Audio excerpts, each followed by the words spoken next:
Ciné, danse, livre. La culture est essentielle sur France Bleu Provence dans l'Happy Hour. Comme celle qui nous propose de belles sélections livres chaque mardi. Bonsoir Marie-Blanche Cordoue. Bonsoir Mélanie, bonsoir à tous. Aujourd'hui, vous avez choisi le petit dernier des éditions La Trace. Il s'agit de Celles qui se taisent de Bénédicte Rousset.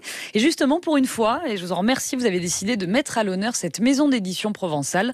Justement, La Trace sans laquelle les livres n'existeraient pas.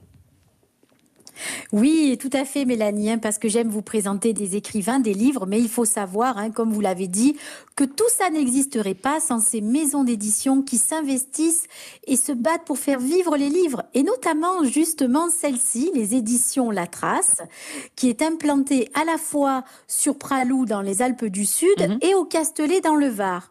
Alors elle possède depuis 4 ans une ligne éditoriale variée, de qualité, avec en tête d'affiche 26 auteurs, une quarantaine de parutions et à chaque fois de vraies pépites littéraires. Par exemple, Au rebord du monde de François Morand Provençal et Des mots de contrebande de Alain Cadéot, entre autres, que j'ai déjà chroniqué sur Facebook. Et vous aussi, il me semble que vous avez reçu François Morand Provençal. Très beau, très bel ouvrage, photo.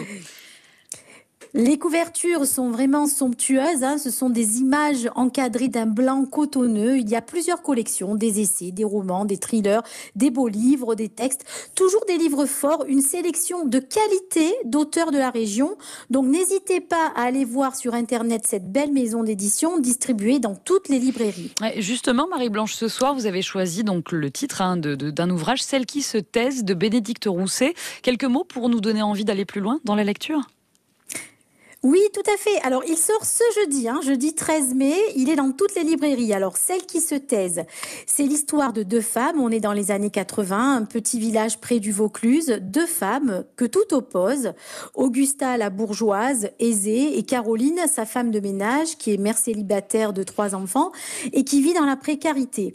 Une nuit, l'une d'entre elles est victime d'un drame, une agression qui va générer un secret entre les 2 héroïnes, ce secret qu'elles vont taire et que l'on cherche à découvrir tout au long du roman, avec la plume intrigante, douce, sensible et précise de cet auteur provençal, Bénédicte Rousset, qui nous distille ça et là quelques pistes, quelques indices dans un style très recherché, mais nous tient en haleine jusqu'au dénouement époustouflant. Je rajouterai, parce que moi j'adore ça et qu'on en a besoin en ce moment, un petit bonus se greffe à l'intrigue. C'est une merveilleuse histoire d'amour à découvrir. Voilà, Celles qui se taisent de Bénédicte Rousset, donc à la maison d'édition La Trace. Marie-Blanche Cordoue, c'est joindre l'utile à l'agréable en 2 temps 3 mouvements, un ouvrage et une édition 100% de chez nous. Merci beaucoup et félicitations pour cette chronique qu'on a le plaisir de retrouver chaque mardi et qui nous donne le plaisir de lire et de lire. Tiens, les deux fonctionnent. Marie-Blanche Cordoue, merci beaucoup. Belle soirée et à mardi prochain. Merci.